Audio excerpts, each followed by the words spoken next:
अरे ऐक ना बाळा, माझ्या फोनला नाही का दर महिना आकाशच तरी मेसेज येतोय. बघ बरं जरा कशाचा मेसेज आहे. अहो पप्पा, हा सॅलरीचा मेसेज आहे. तुम्ही कामाला जाताना तुम्हाला सॅलरी भेटते ना, मग ते हर महिन्यात तो मेसेज पडणारच ना. अभी मजा आएगा ना भिड़ो. अरे जाऊ दे सॉरी सॉरी माझंच चुकलं.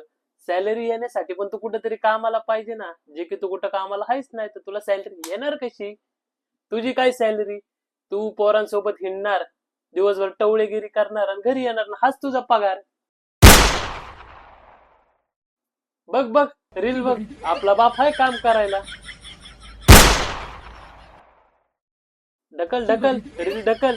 आपल्याला काय काम आहे? दिवसभर फक्त रील ढकलायच्या आणि दिवसभर 3 टाइम जेवण ढकलायचं. बस दुसरं काही कामच नाही आपल्याला.